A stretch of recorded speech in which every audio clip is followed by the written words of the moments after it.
Hai, kembali lagi bareng Herlambang di sini. Nah, kira-kira kalau misalnya ada pertanyaan, kita pengen milih bahagia dulu baru sukses atau pengen milih sukses dulu baru bahagia? Nah, barangkali kita ada sebagian orang-orang yang memilih untuk sukses dulu ya, baru bahagia seperti itu. Karena kalau misalnya kita nggak sukses, ya terus kita mau bahagia dengan cara bagaimana gitu.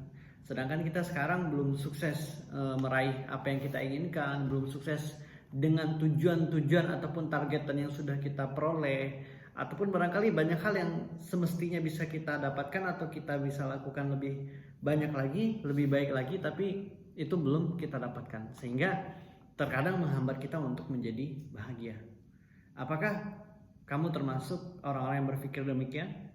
Atau justru sebaliknya, kamu termasuk orang-orang yang berpikir ya yang penting kita bahagia dulu deh, baru nanti bakalan jadi orang yang sukses. Artinya kita menjalani setiap proses perjalanan kesuksesan kita dengan bahagia gitu ya.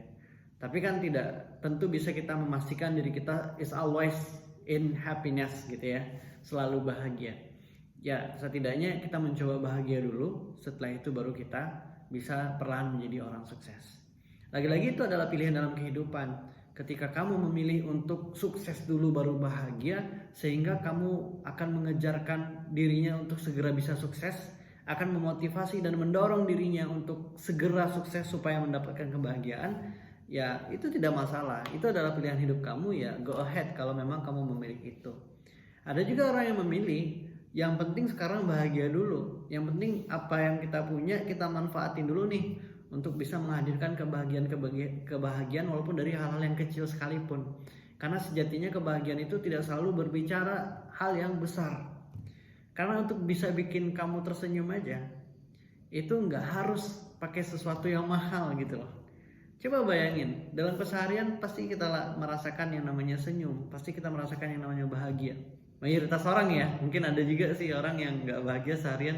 Ya saya nggak tahu ya gitu, tapi mayoritas orang yang saya lihat rata-rata mereka bahagia dalam hari-harinya dan pasti bisa tersenyum ataupun mengekspresikan kebahagiaan itu. Artinya bahagia itu adalah hak segala bangsa dan bahagia itu tidak mahal sebenarnya ya. Seseorang bisa bahagia dengan sesuatu bahkan even itu adalah hal yang remeh sekalipun. Misal kayak dia senang bahagia ketika sekedar bertemu dengan saudaranya gitu kan. Atau dia senang atau bahagia ketika memang di pagi hari itu bisa menikmati suasana pagi yang nyaman gitu. Jadi bahagia itu definisinya luas sekali ya teman-teman ya, menurut pandangan saya gitu ya. Setiap orang memiliki cara bahagianya masing-masing gitu. Nah ya seperti itulah ketika kamu memilih untuk bahagia dulu baru sukses. Nah ada dalam sebuah buku yang saya coba dengarkan audiobooknya, itu disampaikan justru seorang penulis buku itu lebih memilih untuk bagaimana kita menciptakan kebahagiaan itu dulu, baru kebahagiaan itulah yang akan membawa kita kepada kesuksesan kita. Nah jadi si penulis buku berpandangan dengan perspektif yang pertama yang saya sampaikan itu, bahwasanya dia ingin bahagia dulu, baru nanti setelah itu bisa menjadi orang yang sukses. Sehingga dengan kebahagiaan yang dimilikinya itu akan mendorong dirinya untuk melakukan suatu hal, akan mendorong dirinya untuk bisa menjadi orang yang lebih sukses lagi di bidang ataupun goals yang sudah diraihkannya, seperti itu. Maka dari itu teman-teman, lagi-lagi konsep dari sebuah kebahagiaan itu sangat relatif sekali kalau kita melihatnya. Karena kebahagiaan saya dengan kebahagiaan teman-teman semua bisa jadi beda, bisa jadi ada yang sama gitu. Ya itu kan relatif ya. Tapi sejatinya setiap kita sebenarnya memiliki hak untuk bahagia. Dan biasanya orang-orang yang bahagia itu cenderung dia lebih fresh gitu ya, dan lebih bisa memiliki energi untuk melakukan berbagai hal gitu. Biasanya yang saya alami dan juga barangkali yang saya lihat di sekitar lingkungan saya, cenderung orang-orang yang bahagia gitu ya, itu mereka lebih bisa lebih aktif dalam beraktivitas ataupun memiliki energi dan cakra yang mungkin lebih banyak daripada yang lain, sehingga bisa mengeksplor dan melakukan berbagai hal.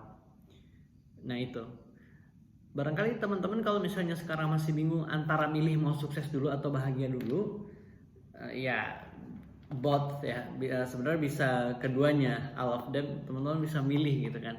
ya sembari berjuang untuk kesuksesan dalam masa prosesnya itu menjalannya dengan bahagia, dan juga menyadari bahwasanya kesuksesan yang dahulu juga telah pernah teman-teman raih gitu.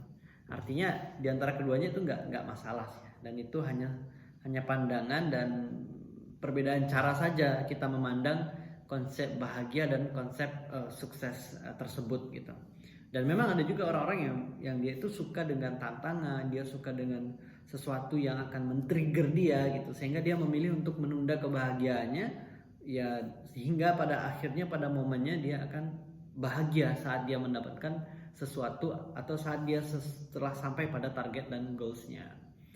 Nah, tapi kalau teman-teman juga ingin memilih bahagia dulu supaya menjadi penyemangat biasa sukses, ya itu tergantung ke pilihan kita masing-masing. Jangan sampai kita justru tidak memilih di antara dua itu, teman-teman ya. Ada juga orang-orang yang memang merasa dirinya itu kehilangan arah, merasa dirinya itu bingung nih antara pengen sukses tapi sukses di bidang apa gitu ya, antara pengen bahagia dan apa alasannya yang bikin saya bisa bahagia gitu ya.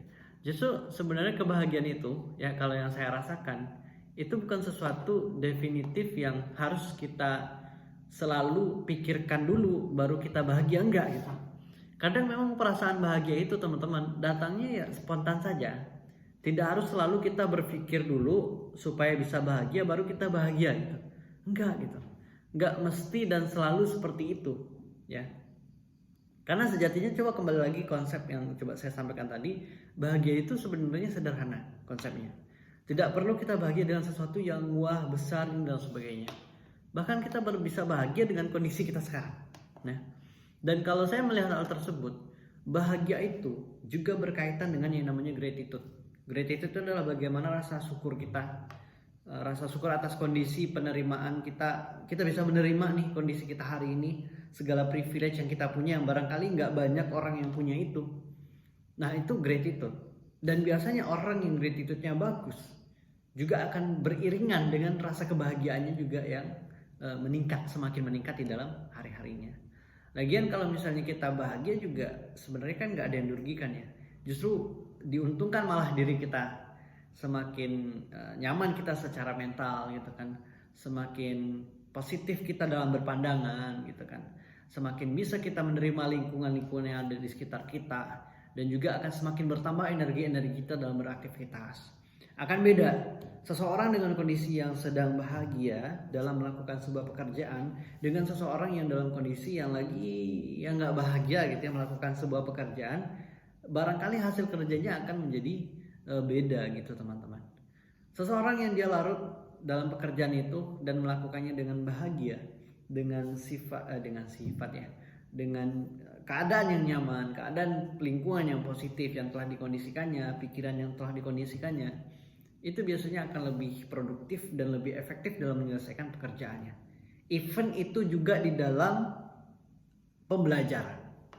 Nah, barangkali teman-teman mahasiswa nih, coba eksperimen deh sama dirinya sendiri. Kalau misalnya susah sama orang lain ya, sama dirinya sendiri aja coba.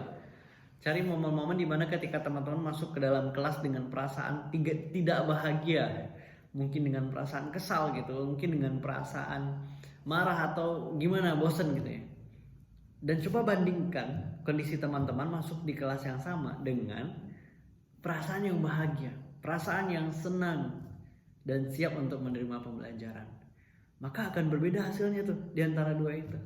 Mungkin ketika kita merasa nggak bahagia dan kita merasa diri kita itu lagi susah ini dan sebagainya, masuk kita ke dalam kelas dan kita mendapati di sana ada tugas, kita mendapati di sana ada konten-konten materi yang barangkali udah tingkatnya advance sehingga kita menambah pikiran kita, menambah beban hidup aja gitu kan.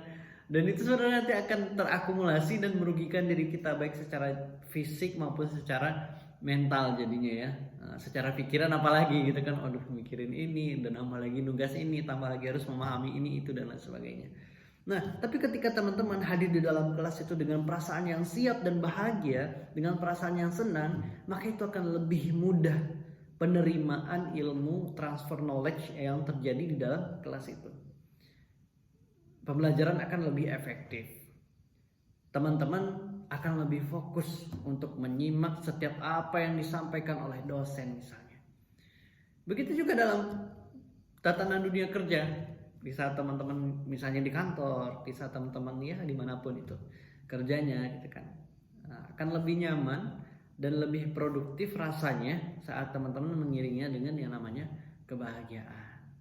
Tapi ya kembali lagi, itu adalah pilihan kita, bukan pilihan orang lain. Dan tidak harus selalu sama pilihan kita dengan pilihan orang lain. Karena untuk memilih pengen bahagia atau tidak sebenarnya bukan karena orang lain ya, tapi karena diri kita sendiri. Pengen kita memilih bahagia atau tidak bukan karena apa yang kita raih ya, tapi karena keputusan kita sendirilah yang membuat kita pengen bahagia, yang membuat kita pengen sedih dan sebagainya. Itu adalah keputusan kita. Barangkali faktor-faktor eksternal itu hanya pemicu saja, begitu. Jangan teman-teman justru bergantung terhadap faktor eksternal sehingga membuat teman-teman baru mengambil keputusan untuk diri teman-teman sendiri. Nah, jadi kita harus menyadari ada sesuatu yang bisa kita kontrol dan ada sesuatu yang tidak bisa kita kontrol. Sesuatu yang bisa kita kontrol adalah sikap kita terhadap orang lain. Sesuatu yang tidak bisa kita kontrol adalah sikap orang lain terhadap kita. Maka dari itu, ya kalau kebahagiaan itu adalah datangnya dari kita, ya kenapa kita tidak memilih diri kita untuk bahagia pada kondisi dan situasi itu gitu loh. Kenapa kok kita harus nungguin orang lain dulu baru kita bahagia gitu. Ya jangan sampai keterusan seperti itu. Karena kalau keterusan seperti itu artinya kita ketergantungan dengan orang lain untuk bisa mendapatkan yang namanya kebahagiaan. Dan menurut saya itu juga kurang baik gitu ya. Nah, maka dari itu di antara kedua pertanyaan tadi, apakah pengen sukses dulu baru bahagia atau pengen bahagia dulu baru sukses? Nah, itu adalah pilihan. Nah, silahkan teman-teman bisa memilih dengan bijak mana hal yang ingin teman-teman lalui. Tapi jangan sampai teman-teman tidak memilih di antara kedua ini. Tidak pengen sukses dan juga tidak pengen bahagia. Kan kasihan ya. Ya tapi itu tidak memilih juga adalah pilihan ya. Yaitu it's up to you. Thank you udah dengerin sampai menit ini. Dan semoga bisa ngasih banyak manfaat ya melalui video ini. Thank you juga bagi teman-teman yang masih setia nonton dan udah nge-share juga. Semoga bermanfaat.